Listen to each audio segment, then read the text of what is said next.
जय हिंद।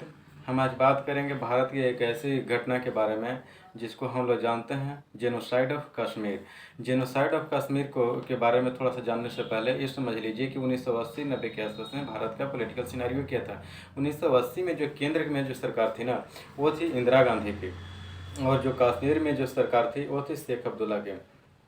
शेख अब्दुल्ला भारत जो कश्मीर के इतिहास में बहुत ही रेपुटेटेड यानी कि बहुत वेल टू डू फैमिली से आते थे, और उनको ऐसा लगने लगा 1980 के आसपास में कि हमारा जो पॉलिटिकल जो कैरियर है वो खतरे में ना जाए, इसलिए उन्होंने अपने भाषण में स्पीच में हिंदुओं के खिलाफ भड़काऊ भाषण देने लगे।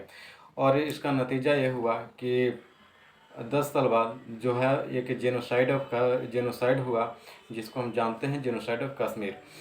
तो 1982 में, जब 1982 में उनका शेख अब्दुल्ला का देहांत हो जाता है, फिर उसके बाद 1 साल के लिए केयर टेकर ऑफ सीएम उनके ही बेटे को फारूक अब्दुल्ला उनको बना दिया जाता है। 1983 में। फिर उसके बाद इलेक्शन हो जाता है। देखिए, इलेक्शन तो हो गया, फारूक अब्दुल्ला भी चुन लिए भी जाते हैं, लेकिन जो केंद्र में सरकार थी वो थी इंदिरा गांधी की। अब इंदिरा गांधी जो है ना, उसको फारूक अब्दुल्ला को पसंद ही नहीं करते थे। इसीलिए इंदिरा गांधी और कांग्रेस के कुछ लोगों ने मिल करके ये कुप करवा दिया, यानी कि तख्ता पलट करवा दिया, और वहाँ के जो सीएम हैं वो गुलाम मोहम्मद शाह को बना दिया गया। गुलाम मोहम्मद शाह, बेसिकली इनको गुल शाह के नाम से भी जानते हैं।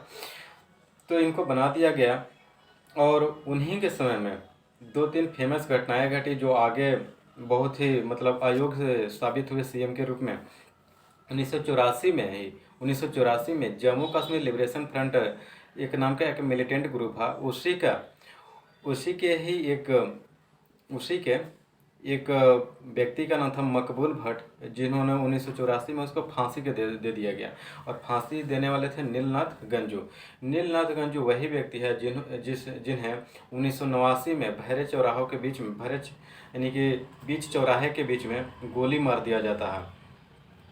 तो इनको फांसी दे दिया गया। ये तो एक फेमस घटना है। और फिर 1986 के आसपास में जो उस समय 86 में राजीव गांधी भारत के प्रधानमंत्री थे, और उन्होंने अब हिंदुओं को खुश करने के लिए जो भारत के जो अयोध्या में जो राम मंदिर था उनका ताला खोलवा दिए।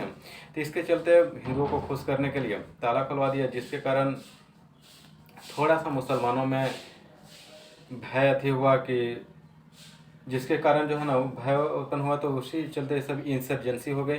और 1989 में एक और फेमस अथी हुआ कि जो मुफ्ती सैयद की बेटी महबूबा मुफ्ती जो कुछ जो जम्मू कश्मीर के सीएम में भी रह चुकी हैं, तो उसका जो अपहरण हो जाता है। होने के, और एक व्यक्ति है जिनका नाम है टीकालाल टपलू, और ये बीजेपी लीडर है, इनको भी 1989 में डेड शॉट कर दिया, यानी कि गोली मार दी जाती है।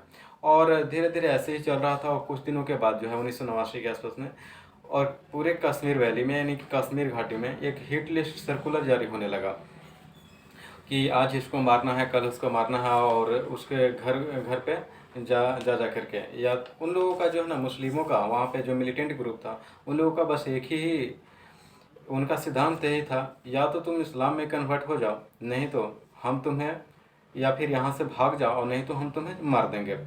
उनका यही मतलब था।